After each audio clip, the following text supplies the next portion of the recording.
Hi there, podcast fans. I'm Tom Gibbs. Welcome to Telegraph Audio Football Club.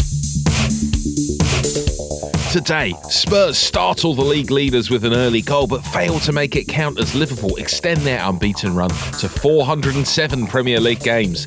It's a nightmare for video printer operators everywhere as Leicester score 9 past Southampton. We ask whether a result like that deserves an immediate sacking. And elsewhere, both sides in Manchester get decent wins and a look at how the London clubs have fared so far in the Premier League. Plus, ITV region Granada reigns supreme in La Liga, Atalanta scores 7 in Italia, and sad tales of missed matches. Let's take you now to the audio recording facility where I'm joined again by Mina Rizuki. She objected to me using the phrase as ever last week, so we'll go for again. How are you, Mina? Oh, only because I use as ever when I introduce people too. So I was trying to figure out where I got that from. Maybe it's you. Maybe you're my inspiration. Yeah, you're magpieing with your podcast work. Alongside her, it's Alistair Tweedale. What's going on, Ali?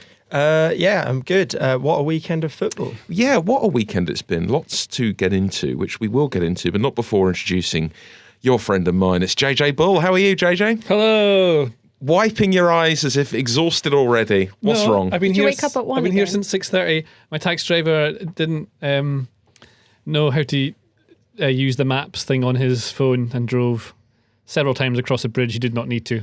All of our listeners who also had to get to work early, who didn't have a taxi to take them there, playing the world's smallest violin here. Let's begin our analysis of the footballing weekend with Liverpool versus Spurs. Liverpool went behind, Spurs on top for much of the game, but Klopp's gegenpressing supermen rallied and won 2-1. How did they do it, JJ? They did it by, I think it's just Anfield's this weird thing where I think it was a lot of, how do you describe it? It's just that mentality of Anfield, they're not going to lose. The players, you can see they know they're not going to lose. Spurs scored in the first minute, second minute or something like that. And then it was just a case of Liverpool trying to get at them. Spurs didn't do anything particularly innovative. They just sat behind the ball, tried to break when they could. Son Heung-min hit the bar in the second half as well. That could have changed the entire game, but he didn't. It came off the bar, Liverpool were able to get away, and then I think he just knew they were going to win it after that didn't go in. And then as soon as they did go 2-1 up, Spurs sat back in like a 4 or 5, or they pushed up a bit, afterwards. They had sat back and didn't have enough about them to get into it. But Liverpool are just too good. They're just way too good. Yeah, bit of the old mentality giants that Klopp was talking about last year, Mina. Yeah, it's a really odd game because in the sense that you feel like with Liverpool, they're not always necessarily like going to blow you away on the pitch. But this also is a game that shows you what they are capable of when they switch it on, because then they're just fantastic to watch. And they were so on top of this game. It would have been almost like crazy sad if they didn't win it. But there's a part of me that feels really sorry for Spurs because, obviously they've been rather hideous the start of the season and the end of last season. Sorry, Ali. But at the same time, I felt like off the ball, they were trying. On the ball, they were, and again, a little bit hideous to watch. But it was, let's say, them just trying to do a little bit better after midweek in the Champions League. They obviously managed a great scoreline. You see them coming up against Liverpool. They were trying. They score a goal straight off the bat. And I just thought at least the midfield was trying to win back possession, even if they were just giving it away straight again. But at least they were trying on this occasion. But Liverpool, it is just that. They're just so much better. And when Jordan Henderson decides to play like a leader, even though he is not exactly going to be the footballer that always stuns you with his technique or anything like that. But when he takes that on board and he just plays like the leader that he can be, it was really stunning to watch. One of the things that Spurs were doing is, I don't think it's so much that the midfield were giving the ball away. They certainly weren't trying to do that, but what they were doing against Liverpool, they were getting the ball from back to front as quickly as possible to try and push them back so that Liverpool couldn't just own the ball the entire time. They did it in the second half of Liverpool because the fullbacks were able to get forward, and that's when they had space and they started to get into the game. But it seemed like that worked really well early on for Spurs. Yeah, you saw it for the goal, didn't you? Yeah, exactly. But it must be exhausting just chasing the ball all the time. So they had to calm it down in the first half. Yeah. And it was exhausting, and you could tell that Tottenham's players just tired. But it was just completely different to the Champions League final where Liverpool went ahead so early and then they were able to sit back. But in this game, Spurs went ahead early. It was all Liverpool, and there were chances on the break for Spurs. But I do think Liverpool are just a better team than Spurs. This was a good performance from Spurs. It was kind of pretty predictable, like really fighting, battling defeat.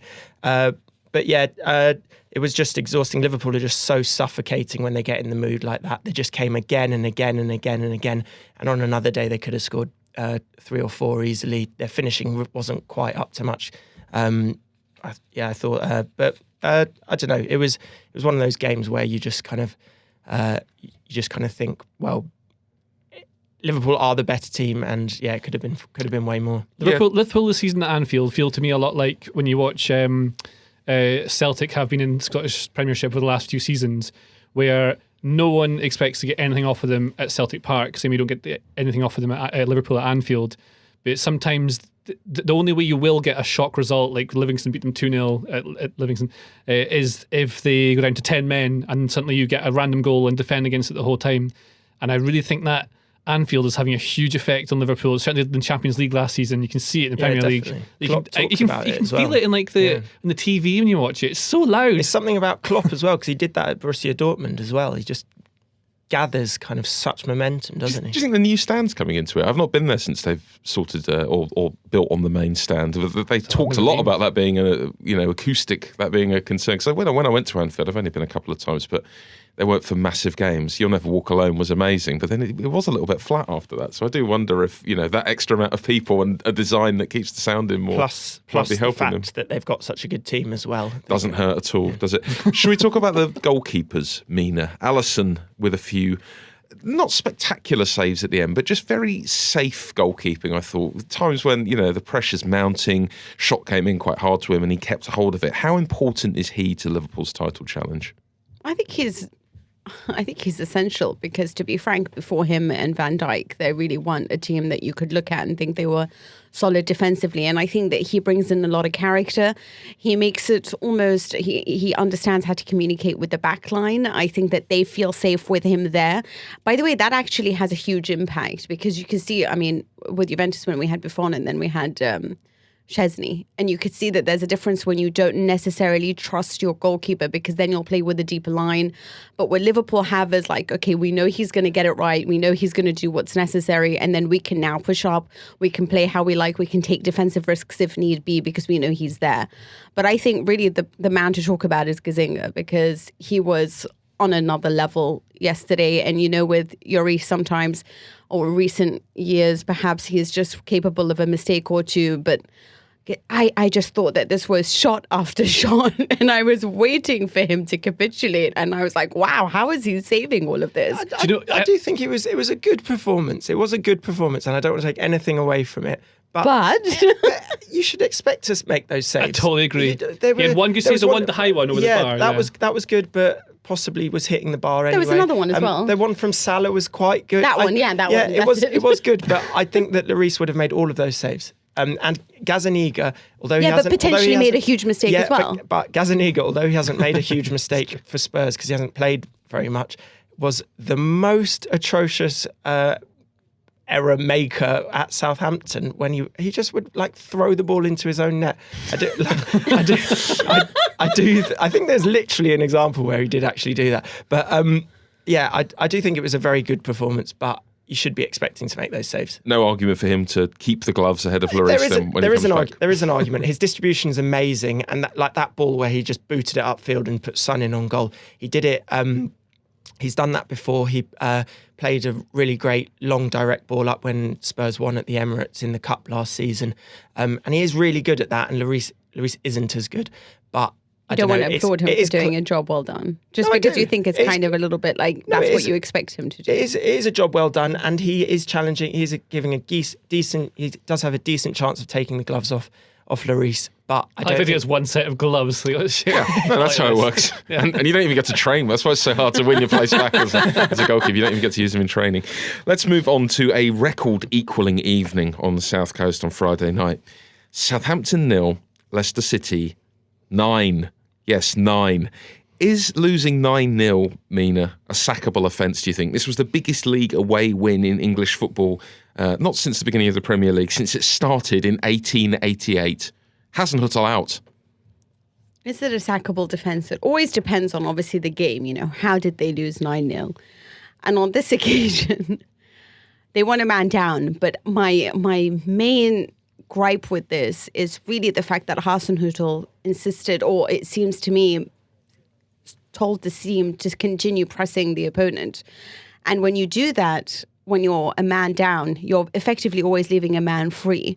And so it's basically like, what are you doing against a team that understands how to control the game, that has the talent that it has in its midfield, and basically you're not doing anything about it, but actually trying to play your game. And so for me, it's like, this is a case of being stubbornly philosophical about your style of play. You could criticize the squad for all you like. I mean, they didn't register a single yellow card by a team that was literally hammering them. They had no interest in trying to stop the opponent. They were trying to play their game. They didn't do anything that is considered normal relative stuff when you're being hammered. Maybe you start like closing up shop, parking a bus, maybe a truck, whatever you want in your car park, at the end of the day. Instead, no, let's continue pressing this game. And I got the feeling that Hasenhüttl didn't give the right instructions to the team. And for this, in my opinion, I think he should shoulder the blame. And he did, in fact, come out and say, this is on me. I know the squad's not good enough, and they've seemingly told the club has seemingly stood behind him and said, well, they'll change the squad before they change him.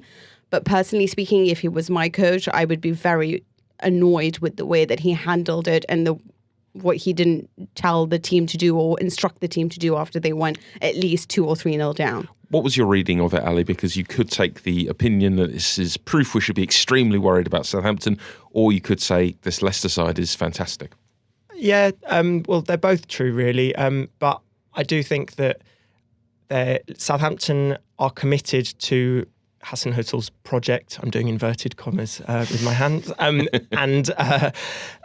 and that's admirable. And they should stick with that. And it's now how they react if that happens another couple or anything like that happens next week or anything. Then City away next for Southampton. Yeah, that is scary. That is scary. But I don't think it's time to sack him just yet. I think lots of teams have benefit from just a bit of patience and really going for it, giving everything to the idea of a coach.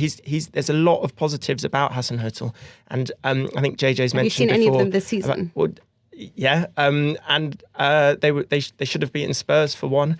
But JJ's mentioned it before about Southampton have been very close with. They've often outperformed teams in terms of their XG, and where they should have won games, they haven't quite.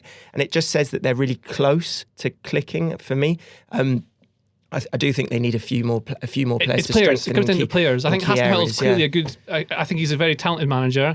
All the numbers were good when he came in after Mark Hughes. They've fallen a bit away now, but I really think that's down to the players. You could argue that maybe they're not responding to the manager, but I think it's just because the quality they have isn't what it once was. But it shouldn't be 9-0 at home bad, should it? You see, I argue that they are listening to the manager too much, because if I was, honestly speaking, do you remember that time when Mourinho and Sergio Ramos got into a disagreement about the corner? And he said, I'm really sorry, but you've never played the game, so Ramos did what he wanted to do. And at the end of the day, that's leadership. So if Hasenhüttl's telling the silly team to continue pressing when they are, 5-0 down, if I'm a leader on that, in that pitch, and I'm thinking to myself, you know what, this is crazy, let's huddle up, let's try to close down the lines. I know, but I don't know what you mean by pressing the situation, because when they were like 3-0 down even, the pressing, they dropped behind the ball, they played 5 at the back, so they had 3 and they had 2 wing backs, which should have been able to cater for the folk there. They had 3 in the middle and 1 up front. So the pressing they were doing, they're pushing up high because in theory it should keep Leicester back where they were, so they can't just keep going at them. You could argue that they could have, what they should have done was sit back in the lower block, maybe like a 4-5, but there's no striker, so with 4-4 and a 1. Yeah. But then you're going to leave room somewhere for them anyway, and if you're sitting back, they can come at you the whole time. When they did sit back, that's when they were getting the crosses in early from like Chilwell and that across the box for Perez to score.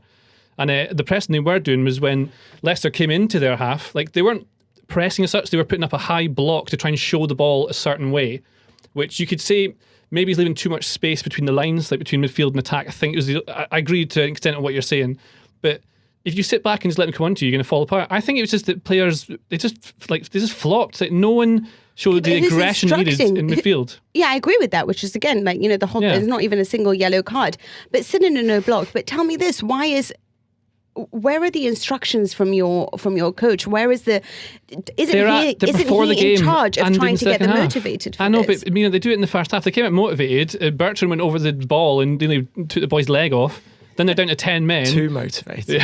Too motivated, Clive. And then they come out Actually, a lot of people were saying that it was harsh that he got sent off. No, it's a red card. No, It's a red it's card. harsh. It's a red card. You see, I It was thought one of a those. red card. It was one of those Also. games as well. Let's be honest, where everything went for Leicester. Yeah. Like they barely missed. Leicester are a great team. This is the thing. And as the other point, I don't think this would have happened against like Man City, because you're thinking, oh God, it's Man City. We better just kill everything down here. But you think, well, it's Leicester. We've got a chance here. We could get a point maybe. And I think it's one of those like once in a year type of game that you'll get. Well, once since 1988 or 1888 was it? Well, this is it. I think we're building towards a 10-0 this year, because we've had 8-0 already. We've had 9-0. I think the Ipswich and Southampton record is going to be gone from our lives by But the you end of this can't season. you can't say the difference in quality between the two squads is 9-0. And so for me, it's No, but at 10 men it can be. Like, for example, I'll go back to Scotland again. Livingston aren't very good, but they beat Celtic 2-0 because Celtic had 10 men. It just changes the game. It gives you an extra man for that long. And Southampton were down, a goal down and a man down, and you think, oh God, what a night this is See, going to be I just now. Yeah, and it think was for great us, mentality. I'm sorry, for Actually, us in Italy, when we're playing at 10 men, it's worse, because then you have no way of doing anything, because they just close up every single avenue in front of you.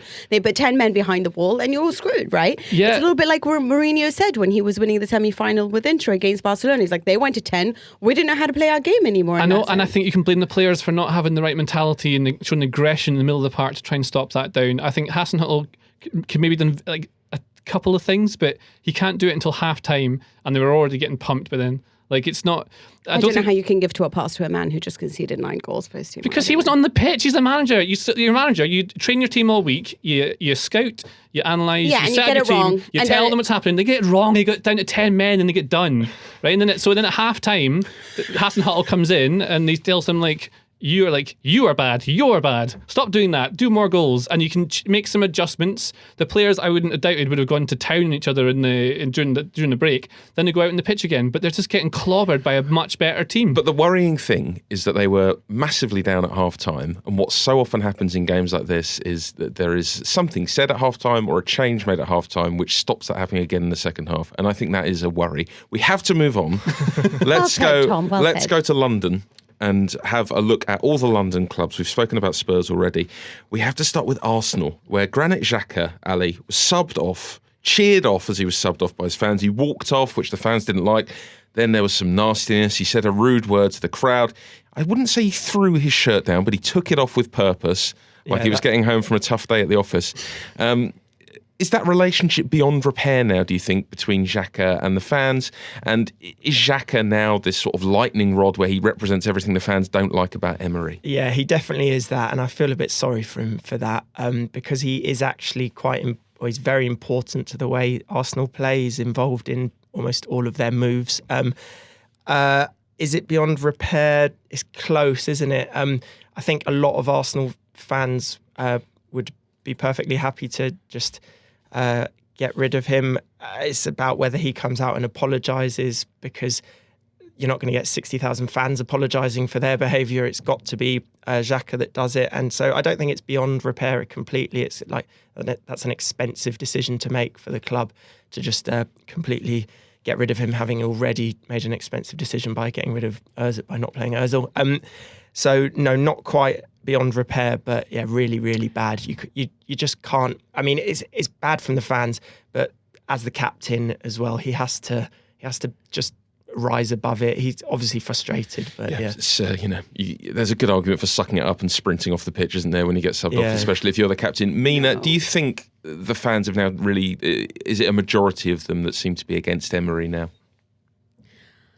I think they're just against everything. I don't know. I totally agree. I actually don't think that they know where to direct their anger at this moment in time. They hate the ownership. They hate the way that the club is being run. They hate the coach because, I mean, let's be honest, he's done nothing that you've looked at and think, yeah, I can really see the direction that Arsenal's going in. I can really see you making the most of the players that we think are star players, your Ozils or Lucas Torreira is now just nothing more than a guy who just cries on the sideline because Shaq is being... That was sad, wasn't it? There were photos sad. from the official Arsenal photographer of when Xhaka was being subbed off of Torreira looking really bereft. Because he's beloved by the other players, Xhaka, by all accounts. And he's beloved by even like the kitmen, and he's apparently just like important. He got the kitman's vote for captain. So. It matters. He's just Swing state. Apparently, he's one of those guys that's just really trying hard to be a part of the team, and I just feel like he feels like he's putting in. It's kind of like you know. Let's just say you're a little bit technically limited, and you're trying so hard to be this guy that's good for your club, and that works hard and trying to be this captain, and then everyone hates you because you're not a great player, and I don't know whether he's a great player, because I do think that Unai Emery's tactics are in many ways not exactly getting the best out of some of his best players. I think that they, obviously Lacazette, Aubameyang are doing very well, but a lot of the times you feel like the lack of tactics. I mean, Smalling has turned into a world-class defender, so sometimes you think to yourself, well, it is about the coach, and I don't think the strategy is getting the best out of them, and I feel sorry a little bit, but there's something to be learned from Liverpool and Anfield, and how much they just stand by their men, and how much that creates such a beautiful atmosphere, that they're winning Champions Leagues and doing all these things based on that. It's like, why don't we just look at that and think, yeah, that's something that we should follow? Yeah, I mean, as JJ said, that's really helped by the team being really good, isn't it? And not a whole lot of that at Arsenal at the moment. What about Palace, JJ? Did well to come back from 2-0 down? They're having a good season. Yes, they are having a good season. I wrote about Wilfried Zaha before the weekend and how it seems to be he's less influential for Palace, but they are better as a result. But I mean, opposition teams always target him. Matteo Guendouzi the best tried to cuddle ever. him to the ground. Yeah. I love that. Cuddle. Yeah. That's the It most looked like a generous scene from. description It was ever. like Police Academy. It's like a bear jumped out the woods, like got him, took him down, stopped it. Yeah, whoever was commentating for the BBC said it might have been a booking in rugby. It's a high tackle. Definitely a red card, wasn't it? I thought it was a red I card. don't know if it was. Isn't that just a classic yellow card? Like, No, because it was. it's that's a a red classic card. take the yellow moment. It's a definite pull the orange. shirt. It's an orange. It's an orange. That's exactly what it is, JJ. But yeah, Palace, I've been really impressed by them. They're not conceding many goals. The 2 goals they conceded were really weird set piece ones, which you wouldn't really associate with them. Other than that, I mean, they did very well to get back into the game. The penalty was right. Yeah, what more can you say about Palace? Like, it's just weird that they've done so well, except Zaha is less influential now, and it seems to be, I mean, it is a team game, so it does make sense to an extent. It's really disappointing for them to concede those 2 early goals. I think they said on Match of the Day they hadn't conceded a goal from a set piece all season, and then they went and conceded 2 in 2 minutes to Arsenal. Really disappointing. But yeah, they were really good. Beat Arsenal on XG.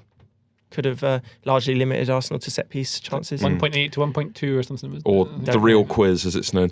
What about Chelsea, Mina? Big win for them up at Burnley, despite 2 late goals for Burnley. 4-2. Was this the Christian, and we've had a debate about the pronunciation of this before the show, Pulisic that the Chelsea fans have been waiting for?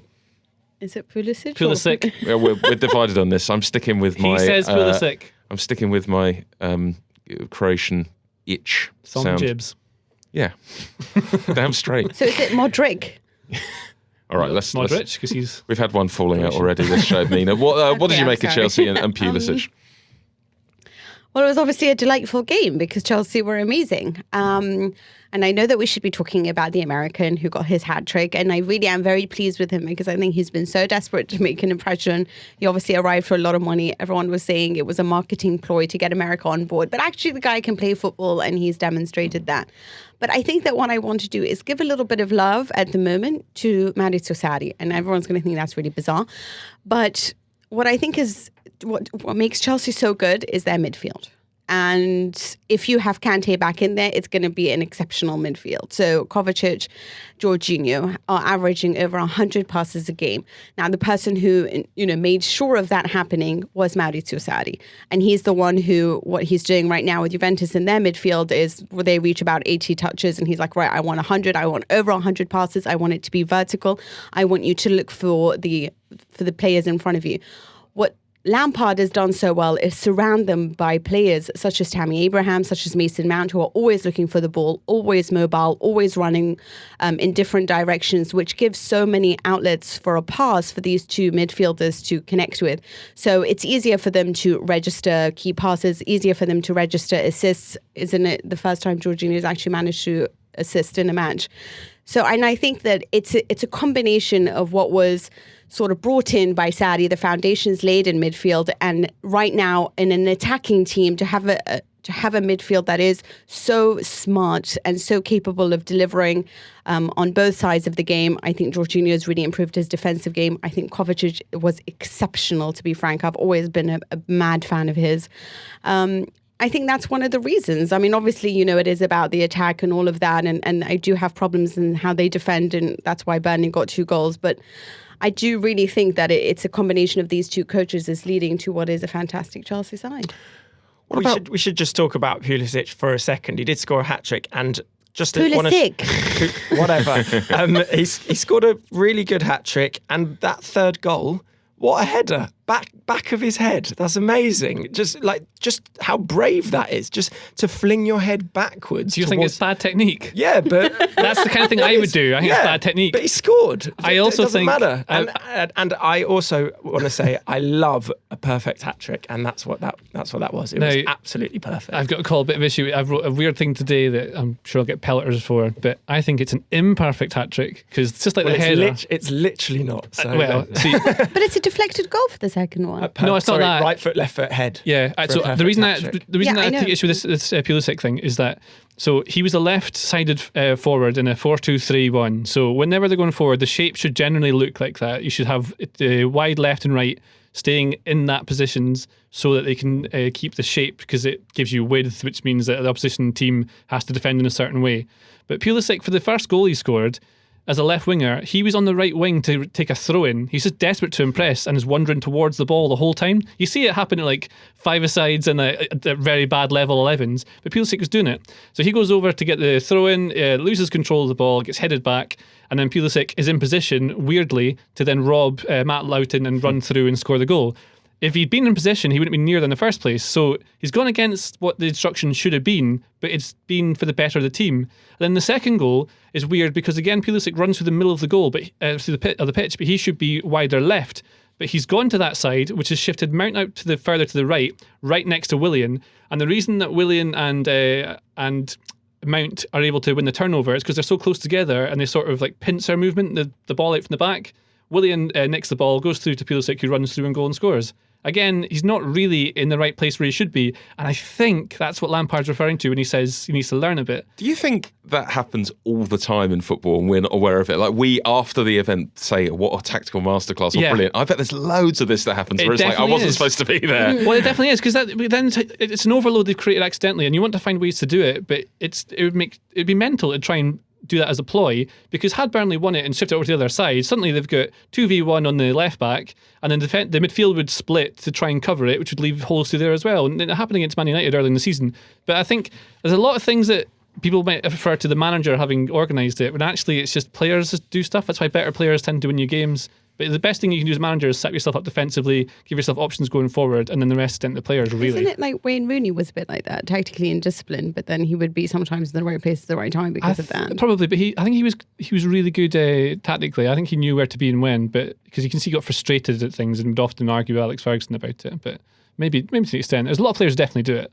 It's interesting because then what you do if you're an instinctive player, you actually want to roam, you want to be creative. Well, like Hazard used to do it a lot and it caused problems for Chelsea. And you have like Mourinho had the problem with Ronaldo at Real Madrid, where he had set up his team so that you could cater for him not doing enough defensively.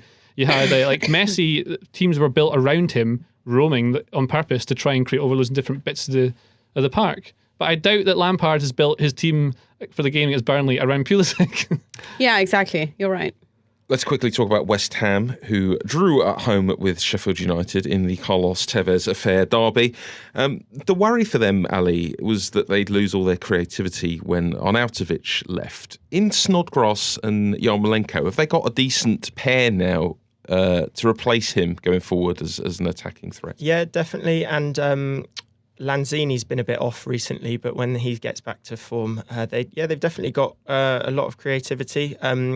I've always liked Snodgrass and Yarmolenko being back to form. He also seems like a nice guy. Lovely assist for the first goal, wasn't it? Yeah, it was really, really good. You mentioned Carlos Tevez. The best thing about this game was definitely the fans wearing Carlos Tevez masks, which was really funny.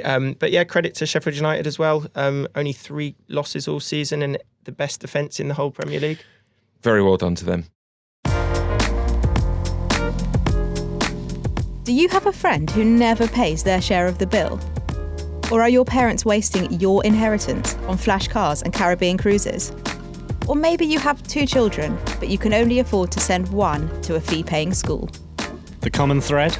Money, and the moral problems that it so often leaves in its wake. I'm Lauren Davidson. And I'm Sam Meadows. We both report on personal finance for The Telegraph. And each week on our podcast, Moral Money, we're joined by one of our paper's best-loved columnists to unpick the thorny financial issues sent in by listeners. From stretching your work expenses to the ethics of paying less tax, this is the ultimate guide to what's okay and what's not in the blurred world of money morals. It's heated. It's lively. And it might even help you become a better person. Search for Moral Money in your favourite podcast app and click subscribe to make sure you never miss an episode. Let's have a swift whip round the rest of the Premier League now. Manchester United beat Norwich but missed 2 penalties. They keep missing penalties, JJ. It's a recurring theme for them. Do they need a coach on board just to tell them how to take penalties? No. Oh, what? I think they're cursed. What's weird about it is that both Rashford and Martial's missed penalties looked like they were really low on confidence, but then they both scored goals where they just looked so confident, like amazing touches and finishes. I mean, it is scary when you take a penalty. Like, you do feel it. Yeah. It's a mental block. It's like a little bit like, the England team, right? As in, it's just like, oh God, it's penalties. We just, even though they take it every day. Maybe for... Have you taken it 11s when you play? Yes, and I missed in front of the biggest crowd I've ever played in front of. You see? Were you confident then? No, it was horrible. You see? But these are professional footballers. They are surely able to compartmentalise. They're still people, Ali. Yeah. While we're on the They're subject of mere penalties, we are unfortunately going to have to start the VAR timer. We're going to use 30 seconds on this and 30 seconds a bit later. Start the clock, please, Joel. At least one of these penalties from Manchester United was an absolute nonsense, right? How come the keeper's let it go off his line to save them both with VAR? They should have both been retaken. They should have neither been. And James was never a foul. Neither should have been given. They were both nonsense. Yeah, I just think. Not the handball. No, it came at him in no time whatsoever. I'm talking so fast because I'm so wary of this clock. Yeah. You look so nervous. I'm up. Hurry. I'm up for them getting rid of it in its current guise and spending a whole summer watching it. Okay, no, we're done. We're out. We'll come back to it. Hold that thought, Alex. We've got more VAR to get into. Let's talk about Manchester City. John Stones back for them in their 3-0 win against Villa. What's Pep's next trick, JJ? How's he going to make a workable defence work without Fernandinho, who's suspended for the next game after his red card? The problem, well, not a problem, but they've got good midfielders who can drop into defence. I think Otamendi's on the way back. Is Richard Wright still about? Could he do a job? I think he's a goalkeeper, so probably not. But Gundogan could. Gundogan, yeah, maybe he's very Rodri. small, but then they are all losing the ball. He's got injured until he's got a couple months out. Sorry. Yeah, they're missing Rodri now with injury. I'd imagine what you'll do is get Otamendi back in the team when he can, and Stones will cover. But then you'll just take a midfielder and try and drop him back in. Everyone's small, but the point is that City always have the ball anyway, so they can find height somewhere else. I don't know who the tallest ones are. They've also got, I think, the Carabao Cup in midweek. So, I mean, not that that's less. Is that less important? Give Eric Garcia, I think that's his Yeah. name. The defender gave him a game. Yeah, Why maybe not? That's a good opportunity to do Well, that. yeah, I think he's supposed to be like the next big thing. I know, doesn't get a game. There's another boy that had Adarabioyo. I can't say his name properly, but he was Tosin Adarabioyo. Oh yeah. You know him? I can never The way say his you're name saying right.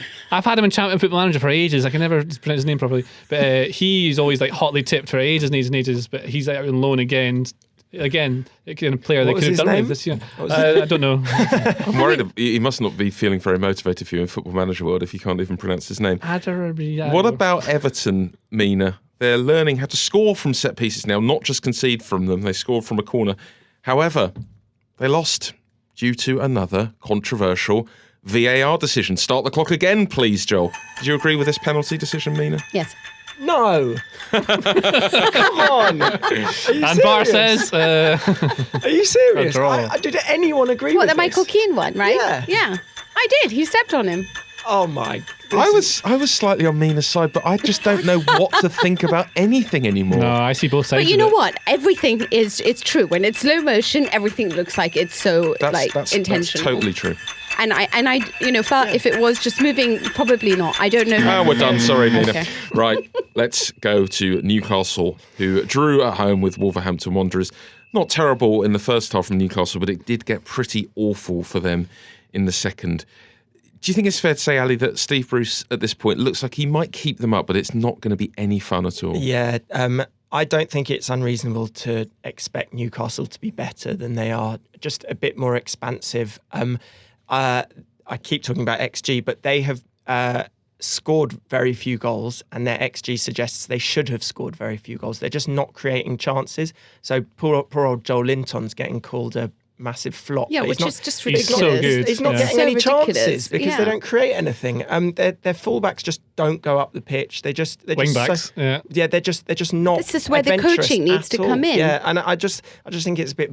It's just tiresome for Newcastle. But to the keep coaching, on. they're doing exactly what he wants, and I think it's working really well. So, you don't think? Well, I don't know why he's so isolated, and why does no one ever Because put his him team, first when they're thinking man to of making man, decisions? are worse than the other team. Is he that guy as well? What about making decisions? Should he be the main striker? Are It's a they not decision waiting to for do- Carroll and he'll go back on the left, which is where he was playing for his previous team? No. But there are so many different decisions. It just bad. doesn't look like the team is trying to look for Joe Linton. That's my point. They are though. It's just that they're sat so deep, and the whole point is to try and break in a 5-2-3. Like one get him example being was like so isolated. looking like for Joe Linton. So that boy Allan Saint-Maximin is great fun to watch, but the boy he must be so annoying to play with because I he never love the passes. stat you tweet. So It's so good. I was watching him. And I was like, I don't think he's passed Is that even not once. is that not coaching? Well, Let probably him- yeah, let but him let me tell do my his point first. So, like, Saint-Maximin, right? Good fun to watch. He's absolutely rapid. During the game, I was thinking, I don't think he's passed to anyone. I've played with lots of people like this, not as good as him, obviously. But when he gets the ball and goes, he had, at the point I watched, I've not got the final stats, but I know they're pretty similar. He finished in about 39, 40 touches with, I think it was 15 passes of the ball. So he had about the fourth highest number of touches for Newcastle, but the lowest passes, like lower than the goalkeeper even. And in what's this mad game. with that is that if he's not really shooting, he does a lot of dribbling, but not like 25 in a game. What are the other things he's doing? He he gets the ball head down, runs losing the towards ball, people. yeah. I guess he gains territory. He's like a rugby player, basically. Yeah. Okay, so my question would Yeah. be to all of that. Okay, so you have a player like that. We obviously know he's technically gifted. Yeah. Saint-Maximin. Yeah. Yeah. What would you do to try to perhaps get him to, I don't know, maybe look for the striker, maybe make the right decision at certain points? Well, Isn't that coaching? But Mina, yeah, but then when You always say this to me, but Mina, what do you expect, that they're all going to just know how to do if these things on their Saint-Maximin own? is the player who plays off Joelinton, then he had so what he does is he gets the ball and runs, and like I said, he gains territory. He maybe wins a free kick for them. What he should be doing is looking for the pass, but often what he does, he can't do it because he's so far ahead of everyone else that there's no one to pass to. When he does get the ball, like he makes short passes when he has people overlapping him, but the way they're set up is to not let anything go through them, hit on the counter, and try and get a goal. And it worked in the first half against Wolves. I mean, that's exactly the tactic. That you've got one guy up top. It's similar to what Leon did in the Champions League last year, and you loved it last year. You said with Leon, and it's the same thing that they're doing. The same shape, same tactic to a certain extent.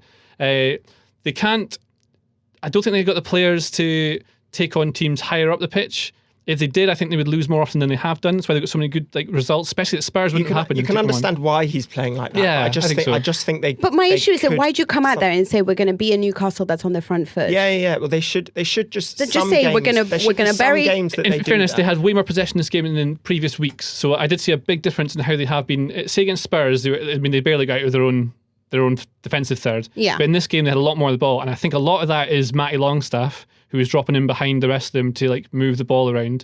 Him and Sean in the midfield seem to be really good at ball retention, and they'd take the ball out from the back and take it forward, and Wolves were being forced further backwards. I'm not sure what the change really was at half-time. I think Newcastle sat too deep and didn't play the way they did in the first half. If they'd gone further up, I think they could have kept them at bay earlier, but they went to all-out defence too soon. Okay, so my issue with all of this is that it basically the saying is if your team is just not as good as the opponent and you don't have as much money as the opponent, then basically you're always going to fail because these are the tactics and what can you expect? No, it's But just a way to do it. I mean, it's I mean, sorry, personally, I would be developing Saint-Maximin to maybe not put his head down and just run faster than everyone else. I'm sure they're working that in coaching. They've only had a couple of months with him and he's not been injured since he's been in the team. Yeah, but this is again like And this you can't pass to someone if no one's there to pass to. Well, this again is an issue to do with the coaching. But then you're telling me what you need to do is coach Joelinton to be 10 miles per hour faster. No, I don't you think can't that. get up with I him. think maybe you should actually be 10 miles slower, whatever it is. Sorry, what did you say? 10 miles? I think you need to work together, not just have one speedy guy and one guy who can't run as fast, and then it's a joke. But, yeah, they because have Willian one- is really fast, and then they've managed to get him to work with the team, right? I know, but it's Let's just say. it's not how it works. Let's just say for Newcastle, there's some room for improvement. Let's have some lovely music.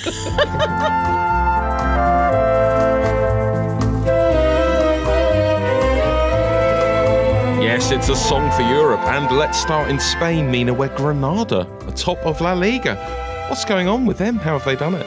Oh my God, they're such a lovely team. They have the youngest coach in the league. He's only 38 years old. It makes me feel like my life's not worth anything. Because he's whatever, he's reached the top of the league and he's only 38. I think the beauty of this is that he came into, the coach is Diego Martinez. He came into the side last summer, took them and promoted the team, and now they're top of the league, which is something that's unbelievable. Also happened because the Clásico was postponed, so Real Madrid and Barcelona didn't play this weekend, so there isn't someone that's overcome them. But what I love about this team is that it's defensively solid, it attacks really quickly, but most importantly, it's tactically very intelligent.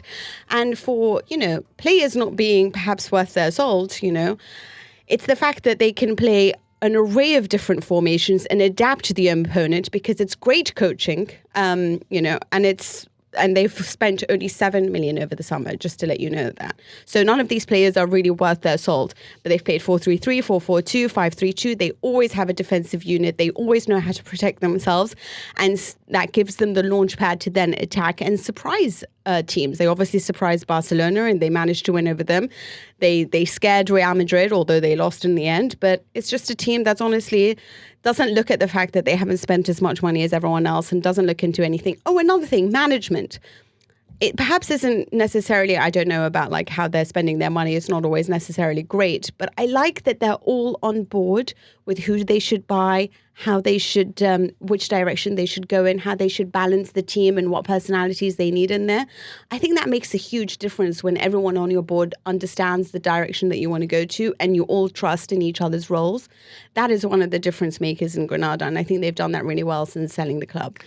Let's stay with the feel-good vibes, because Juve and Inter both failed to win this weekend, which is always quite funny to see big teams not doing very well. But Atalanta, Champions League contenders Atalanta, beat Udinese 7-1. Yeah, They're third. This. Not great in the Champions League, but a strong start again for them this season.